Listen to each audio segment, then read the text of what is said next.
let's look at an example for how molecular orbital theory explains a molecule that doesn't exist. We're going to draw the MO diagram for He2, helium-2. This is something we know that doesn't exist. In fact, it's theoretically predicted that helium, even in, or like close, if not at absolute zero, will still exist in a liquid state. Like He2 is never going to exist.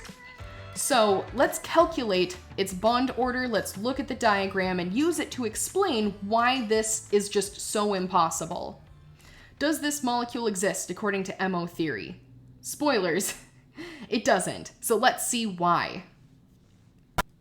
We are going to start with our 1s orbital on the left. Again, this is going to refer to the electron configuration of helium. We're always going to start with one of our atoms here on the left-hand side. In this case, it's going to be helium, as well as another atom here with its 1s orbital on the right-hand side, also equal to helium, also with its own electron configuration.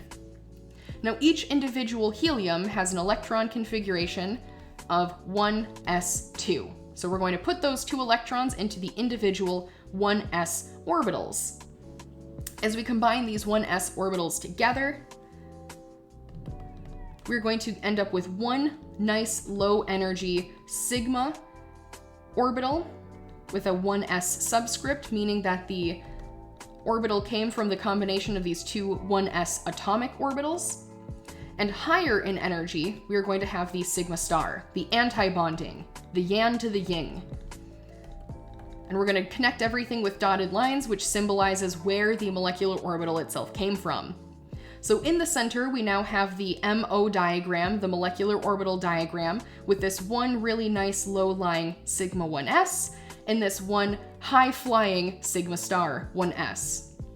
Now we're going to add up all of the electrons present in the atoms individually, and then we're going to place them from bottom up in the molecular orbital diagram. So we can see across the first atom and the second atom, we have a total of 1, 2, 3, 4 electrons, and we're going to funnel all of those into the molecular orbital diagram. 1, 2, 3, 4. Now in the molecular orbital diagram, we can see that we have just created, which I'm boxing here. This is the MO diagram aspect. This is the new electron configuration. We have equal parts bonding and anti-bonding. If the number of bonding electrons equals the number of anti-bonding electrons, you have no bond. So for every electron in a bonding molecular orbital, you will have a bond present, but for every electron in an anti-bonding orbital, corresponding like so, we're going to see a slow deconstruction or destabilization of the bond. So if the 1s orbitals represent, in other words, like net zero, let's say this is 0 joules, hypothetically, and everything's relative here, so it's not like it's actually 0 joules, it's just 0 joules relatively. The 1s is going to be at a distance of like, let's say, -1 joules. It's, again, hypothetical relative distances. Well, the anti-bonding, being that yang, the equal yet opposite, is going to be equal to +1 joules, hypothetically speaking.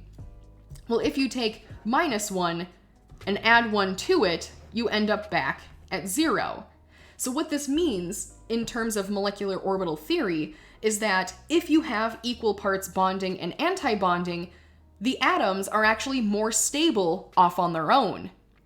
The molecular orbitals are so unstable that these two heliums are like, you know what? No, we're not going to combine. I, as one atom, am going to stick with my own electrons, and you, as another atom, are going to stick with your electrons.